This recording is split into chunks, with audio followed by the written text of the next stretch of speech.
పెడతాను. నేను చెప్పిన కదా నా ప్రెస్ మీట్స్ ఉంటాయని. కాదబ్బా, ఒకటే రోజు కోర్టులో మొత్తం వాదనలు విన్నారు కదా. స్టెప్ ఎవరు ఎవరు శవరాజకీయాలు ఎవరు బా? నువ్వు ఏదో ఆంధ్ర పాలిటిక్స్ ని తీసుకొచ్చి ఇక్కడ పెడుతున్నావు. తెలంగాణలో శవరాజకీయాలు లేవు, కుల రాజకీయాలు లేవు. విను నువ్వు ఎవరు ఎవరి మీద యాంటీ మీద మాట్లాడుతున్నా? ఎస్ ఎస్ బీఆర్ఎస్ మీద మాట్లాడుతున్నా. ఆ నలుగురు వ్యక్తుల మీద యాంటీగా మాట్లాడి గంట సేపు అదే చెప్పినా కదా. తప్పే ఉంది.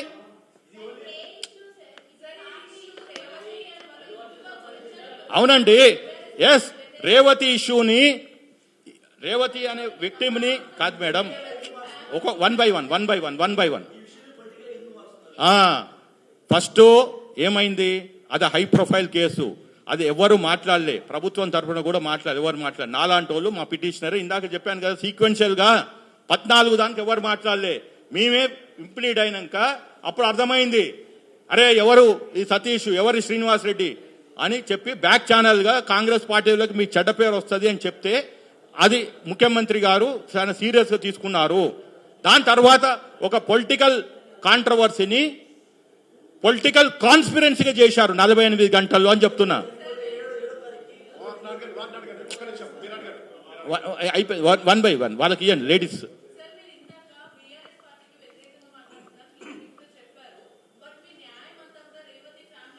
ఎస్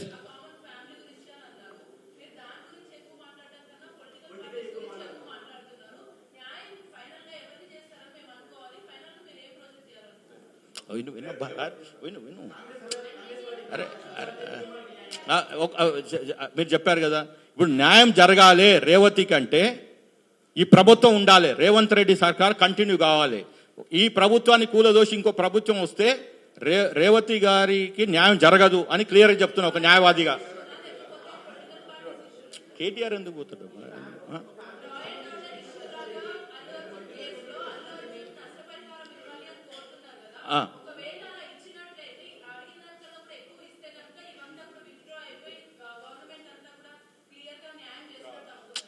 కాదు మేడం, ఇప్పుడు first of all accused victim ఫ్యామిలీకి డబ్బులు ఇవ్వటానికి మన చట్టంలో లేదు.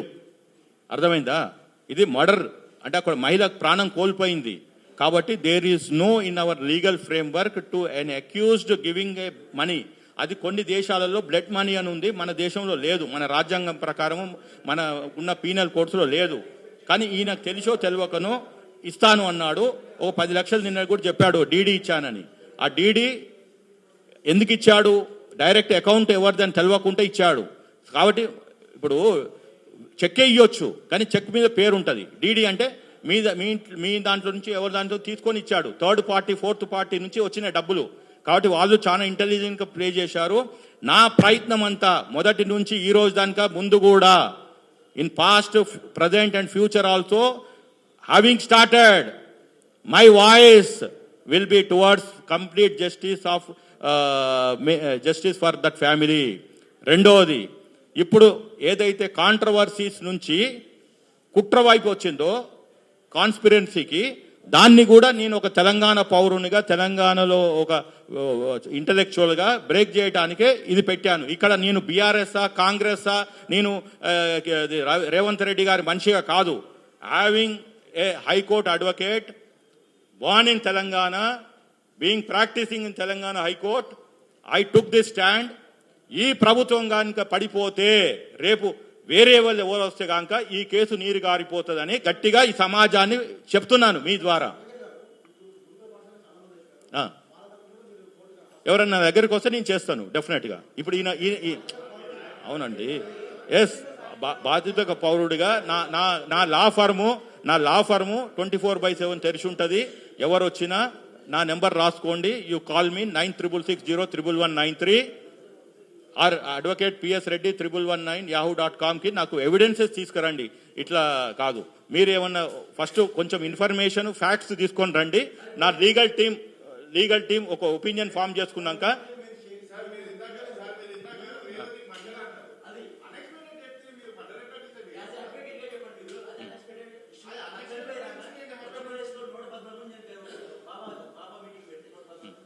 ఓకే అంటే ఇప్పుడు మీరు నేను చేసి కోర్టు ఎందుకు బంద్ చేద్దామా? తెలంగాణ కోర్టుని బంద్ చేద్దామా? లాగేద్దామా? చెప్పండి. ఇప్పుడు జడ్జిలు తేల్చాలి.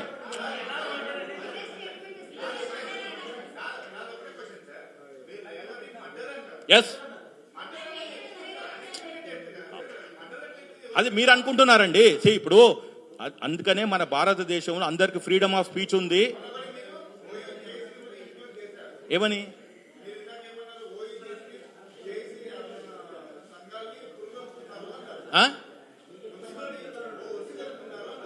లేదు, కాదు.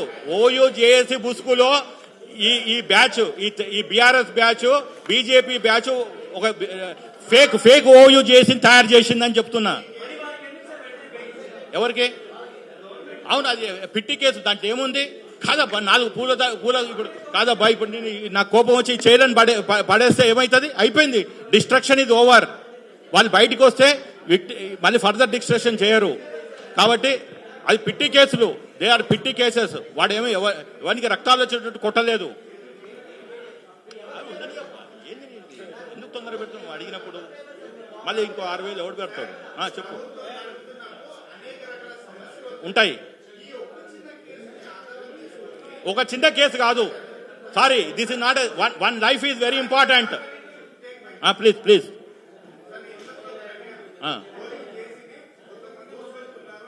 జేఏసీ ముసుగులో ఇంకొక ఫేక్ ఓయూ జేఏసీ అని చెప్పి పంపించారు. They are not genuine OU JAC.